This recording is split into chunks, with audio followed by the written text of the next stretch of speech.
সুপ্রিয় শিক্ষার্থী বন্ধুরা, তোমাদের সবাইকে শুভেচ্ছা জানিয়ে আজকে আমি এই পর্বটি শুরু করছি।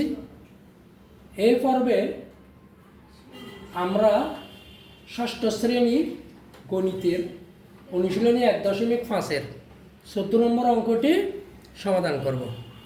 14 নম্বর কি বলা আছে দেখো, 7 সমস্ত 2/1 বিয়োগ তৃতীয় বন্ধনী শুরু 3 সমস্ত 4/1 বা দ্বিতীয় বন্ধনী শুরু 4/3 বিয়োগ 3/1 প্রথম বন্ধনী শুরু 3/2 বিয়োগ 6/1 যোগ 8/1 প্রথম বন্ধনী দ্বিতীয় বন্ধনী তৃতীয় বন্ধনী শেষ।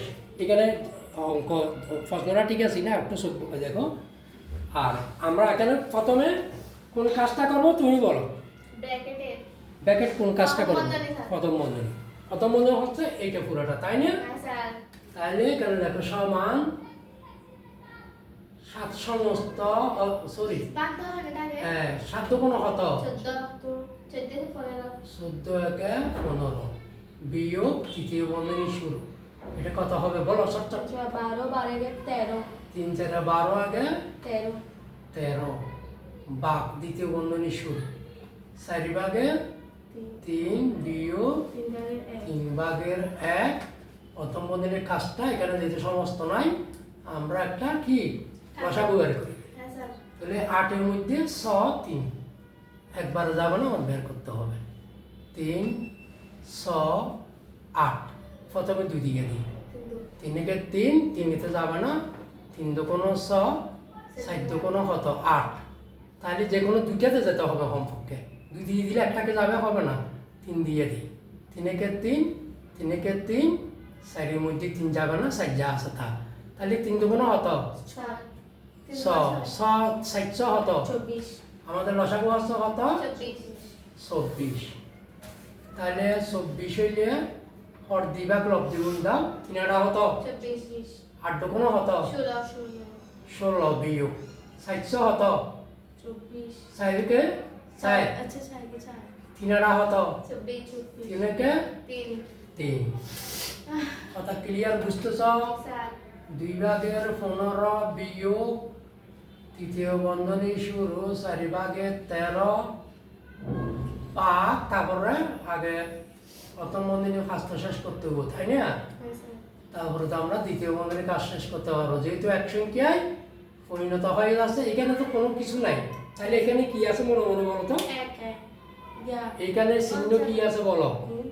কিছু না থাকলে প্যাকেটের আগে কোনো কিছু না থাকলে কে হয় যে গুণ চিহ্ন, মনে থাকবে?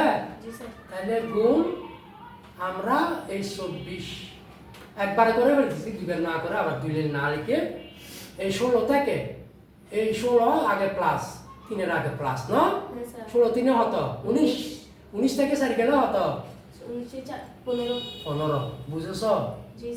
আমরা এটা 2 লাইন করে করতে পারতাম। একবার 16 দিয়ে 3 19 লিখে বিয়োগ 4 দিয়ে আরেক লাইন বাড়াইতে তো লাভ নাই। আমরা 16 আগে প্লাস চিহ্ন 3 এর আগে প্লাস চিহ্ন 16 3 হতো 19 19 থেকে -4 গেলে অর্থাৎ যোগ বিয়োগে দুইটা 2 সাইড হইলে বিয়োগ, দুইটা একই সাইড হইলে যোগ। তাইলে 19 থেকে 4 গেলে 15 তাহলে আমরা এখন কাজ করবো দ্বিতীয় বন্ধনী না? দ্বিতীয় বন্ধনী আগে কিসের কাজ পাবে বলো তো? গুণের কাজ পাবে। 4/13 ভাগ 4/3 বিয়োগ আগে এখানে গুণের কাজ করে যাবে না? তাহলে গুণের কাজ করলে 3 5 হত 15, হাত তো যাবে না, নিচে 24 উপরে 5 একে 5 বুঝেছ? দ্বিতীয় বন্ধনী তৃতীয় বন্ধনী সমান 2/15 বিয়োগ তৃতীয় বন্ধনী শুরু 4/13 বা দ্বিতীয় বন্ধনীর কাজ কি হবে? যেহেতু বিয়োগ চিহ্ন লসাগু কত 24 কেন 424, তাহলে 424 300 কত 18 অর্থাৎ 4 দিয়ে ভাগ দিলে 6 পাবো, 6 দিয়ে 3কে গুণ দিলে 18 পাবো। 24 ভাগ দিলে 1 পাবো, 1 দিয়ে 5কে গুণ দিলে 5 5 পাবো। ঠিক আছে?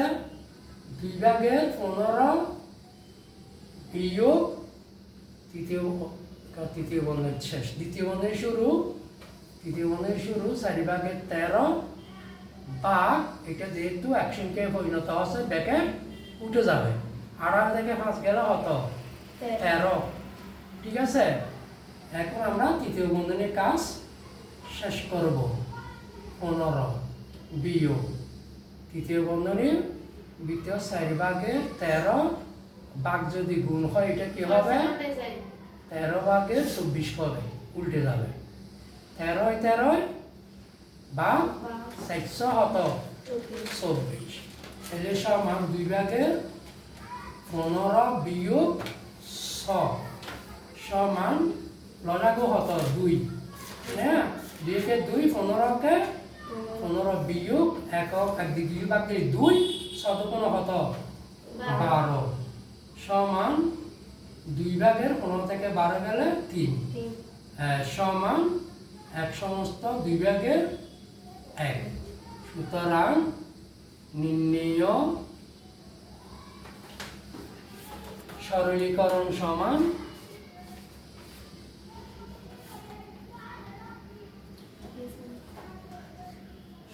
কত? 1 সমস্ত 2 ভাগের 1। এটাই হচ্ছে আমাদের উত্তর। চিহ্নে দেখো, তাহলে আশা করে বুঝেছো। আবার বুঝাইতে হবে, বুঝেছো? আমি কিন্তু পরে নিলে থাকতে হবে।